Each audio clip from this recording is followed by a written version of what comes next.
7 जन्मों का रिश्ता। ये क्या, फिर से कूड़ा कबाड़ इकट्ठा करके बैठ गई हो? क्या मिलता है तुमको इस सब में? 1000 दफा कहा है कि मैं तुम्हें ऐसे काम करते हुए नहीं देखना चाहता हूँ। किस चीज की कमी है तुमको? अपनी आंखें और शरीर बर्बाद करने में तुली हो।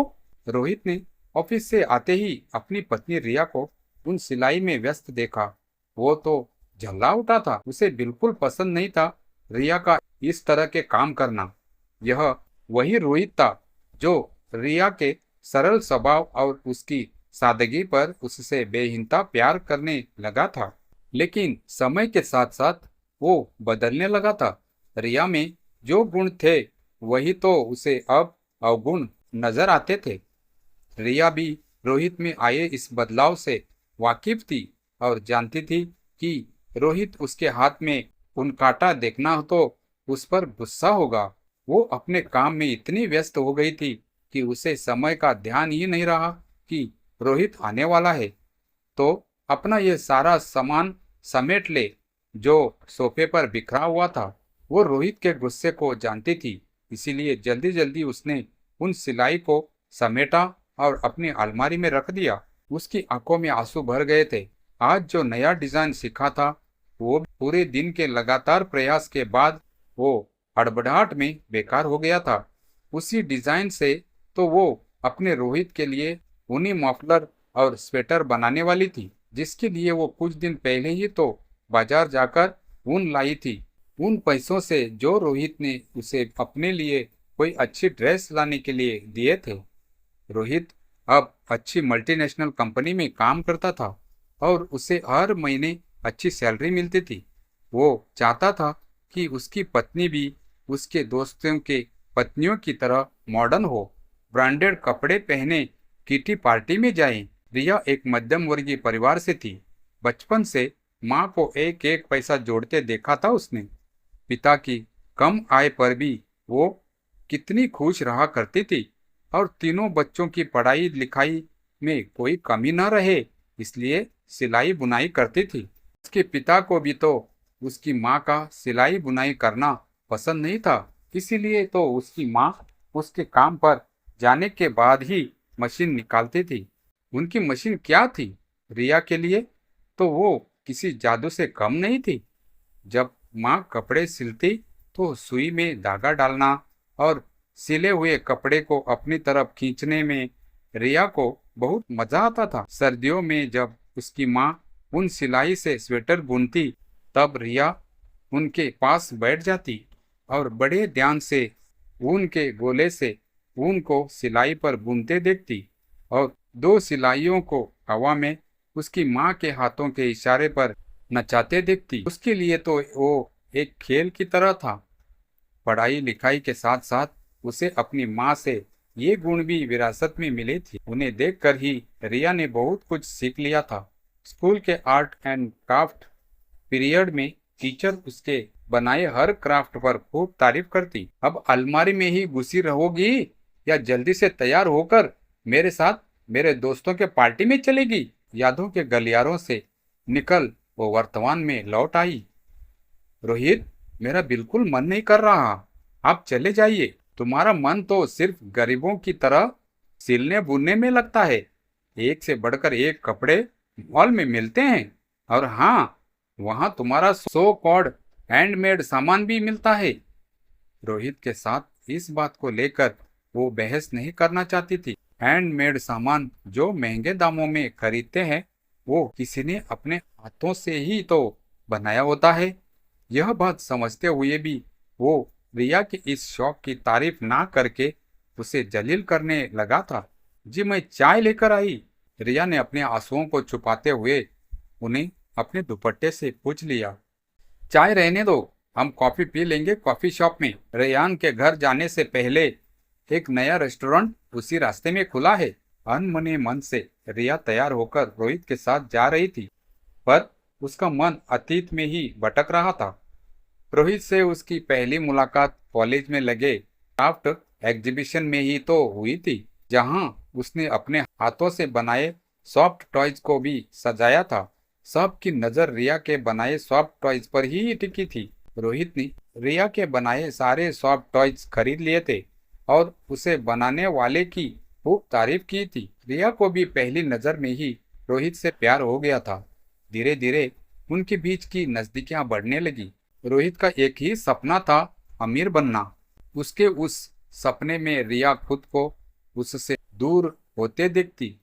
रोहित कहता, जब खूब पैसे होंगे हमारे पास तो हमें किसी चीज की कमी नहीं होगी। रिया, मैं सिर्फ तेरे लिए ही तो कमाना चाहता हूँ। तुझे कभी किसी चीज की कमी नहीं होने दूंगा। मुझे सिर्फ तुम्हारा प्यार चाहिए और कुछ नहीं। सिर्फ प्यार से पेट नहीं भरता रिया। जरूरत और ऐशो आराम के सामान सिर्फ प्यार से नहीं मिलते हैं, उनके लिए पैसों की जरूरत रहती है। मैं तुम्हें दुनिया की सभी खुशी देना चाहता हूँ। मैंने जो सपना देखा है उसे जरूर पूरा करूंगा। बोलो, मेरे सपने को पूरा करने में तुम मेरी मदद करोगी ना? हाँ रोहित, तुम जिस तरह पढ़ाई पर ध्यान दे रहे हो, तुम्हें जरूर अच्छी सरकारी नौकरी मिली जाएगी। तुम प्रतियोगी परीक्षा के लिए फॉर्म भरना शुरू कर दो। नहीं, मुझे सरकारी नौकरी नहीं करनी है, बल्कि किसी बड़ी कंपनी में काम करना है, जहां मेरा लाखों में पैकेज हो और कंपनी की तरफ से फ्लैट और गाड़ी सब मिले। रिया को रोहित और अपने भविष्य की चिंता तो होती थी, पर वो उससे दूर नहीं होना चाहती थी। रिया के परिवार वालों ने उसे बहुत समझाने की कोशिश की। रिया बेटा, तुम ऐसे आदमी के प्यार में अपनी जिंदगी बर्बाद मत करो, जो सिर्फ दिखावे की जिंदगी और पैसे कमाने के लिए अंधी दौड़ लगा रहा है। पापा, वो मुझसे प्यार करता है और मेरे लिए ही पैसे कमाने के पीछे दौड़ रहा है। वो मुझे अच्छे से रखेगा, अब चिंता मत कीजिए। रिया रोहित से प्यार करती थी और उसके सपने पूरे करने में उसका हमेशा मनोबल बढ़ाया करती। जब भी वो दुखी होता, वो उसका सहारा बनती। मैं बहुत ही खुशनसीब हूँ जो तुम जैसी जीवन संगिनी मुझे मिली। यही शब्द तो शादी के बाद ही पहली रात को रोहित ने रिया को कहे थे। आप ही नहीं रोहित, मैं भी किस्मत वाली हूँ जो आपने मुझे अपनाया। शादी के कुछ ही दिनों बाद रोहित पैसा कमाने की होड़ में मशीनी जिंदगी जीने लगा था। उसके पास रिया के लिए समय नहीं था। बस कभी कंपनी या किसी दोस्त की पार्टी में उसे अपने साथ ले जाता। मैं किसी स्कूल में नौकरी के लिए आवेदन दे दूं? नहीं रिया, तुम ये नौकरी और पैसे कमाने की बातें दिमाग में भी मत लाओ। मैं हूं ना, इतना पैसा किसके लिए कमा रहा हूँ। रिया को दिन भर अकेलापन खलने लगा। तब उसने अपने अंदर छुपे हुनर को पहचाना। बाहर जाकर काम करने पर रोहित ने तो उसे मना किया था, इसीलिए उसने नौकरी के बारे में सोचना ही छोड़ दिया। रोहित के ऑफिस जाने के बाद वो अपने खाली समय में सिलाई बुनाई और पेंटिंग करती, जिससे उसका मन लग जाता था और समय भी आराम से बीत जाता। अचानक सामने से आती तेज लाइट चमकने से रोहित ने ब्रेक दबा दिया, लेकिन तब तक देर हो चुकी थी और जोरदार झटके के कारण उसका सिर स्टीयरिंग से जा लगा। रिया ने बड़ी मुश्किल से रोहित को गाड़ी से बाहर निकाला और कुछ लोगों की मदद से अस्पताल ले आई। रोहित के सिर पर गहरी चोट थी और उसका चेहरा भी बुरी तरह जख्मी हो गया था। रिया ने हिम्मत से काम लिया और रोहित के इलाज में कोई कमी नहीं छोड़ी। प्लास्टिक सर्जरी में हॉस्पिटल के बिल में रोहित की पूरी सेविंग खत्म हो गई। कंपनी से भी उसे निकाल दिया गया। मेरा सब कुछ खत्म हो गया रिया, फिर भी तुम मेरे साथ हो। तुम मुझे छोड़कर जा सकती थी, पर तुमने ऐसा नहीं किया। रोहित, आपने ऐसा सपने में भी कैसे सोच लिया कि आपके बीमार पड़ने या एक्सीडेंट होने पर मैं आपको छोड़ दूंगी? 7 जन्मों का रिश्ता बन गया है हमारा। हर जन्म में तुम्हारे काबिल बनने का प्रयास करती रहूंगी। मैं तुम्हारे साथ बहुत बुरा व्यवहार करने लगा था, जिसकी सजा ईश्वर ने मुझे इस तरह दी। मैं ही तुम्हारे काबिल नहीं हूँ, ऐसा मत कहिए रोहित। आप, मैंने आपसे प्यार किया है, आपके खूबसूरत चेहरे या आपके पैसों से नहीं। रोहित जब अस्पताल से घर आया तो वो रिया से अच्छा बर्ताव करने लगा।